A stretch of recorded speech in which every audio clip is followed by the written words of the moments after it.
trip adventure time na naman tayo guys. At heto nga, andito kami sa IKEA Causeway Bay. Ayan, together with Jenilyn Barbers. Please subscribe her channel to guys at talagang suportado kayo niyan. Mamaya, punta kami sa Flower Show Festival guys. Dito din sa Causeway Bay, Victoria Park. Dahil last day na ngayon ng show. Kaya heto, dumaan muna kami sa IKEA para kumain. Dahil dito guys, may unli drinks. Ayan, o diba? Unli drinks talaga ang pinuntahan namin dito sa IKEA. Ayan yung o-orderin mo guys. And then, bibigyan ka nila ng cup for the drinks. At pwede kang balik-balik.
nag-inspire kami ng kapwa nating ka-vlogger, ang mga Team Sparrow. O diba guys, ang gaganda nila. Nice to meet you guys. At sana maging successful ang ating mga channel at support lang natin ang bawat isa. Ayan mga Premier Marathon guys, mga Team Sparrow. Good luck! Ayan, okay na. Ayan, asan ba yung Ikea? Awan pa mo 13 minutes ah. Ayan guys, okay na kami. Ayan ang aming coffee. Yay! Busog kami. Tapos may free coffee pa. Yan, tapos na kaming kumain guys at may baon kaming coffee. O diba guys, bago kami umalis, talagang kumuha pa kami ng aming drinks. Ayan, ang laki ng baso namin ng coffee. Ayan, pupunta na kami guys sa Victoria Park at makikita natin ang nagagandahang flower show. Ayan, back to normal na talaga ang Hong Kong Hey! Kaya tara guys, explore natin ang mga flowers doon sa Victoria Park.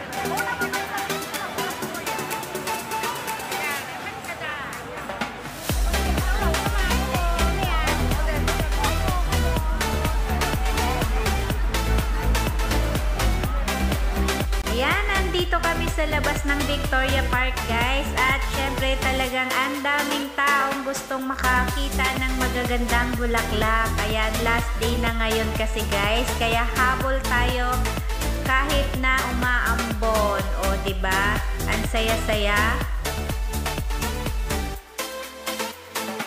Yan, pipila na tayo guys para kumuha ng ating ticket. Ayan, ang ticket ay 14 Hong Kong dollars. Sulit na sulit ang 14 Hong Kong dollars guys. Talagang mabubusog din ang ating mata sa ganda ng mga bulaklak, mga entry. At syempre, ang excited ako dito ay ang entry ng ating bansang Pilipinas na nanalo siya guys. Nakakuha ng award ang ating bansa sa flowers entry nila.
Ayan, bungad pa lang ito guys, pero busog na ang aking mata sa mga ganda ng bulaklak o kakaibang kulay guys. Kaya see you on my part 2 dahil doon makikita natin ang entry ng ating bansang Pilipinas na talagang pinaganda nila guys.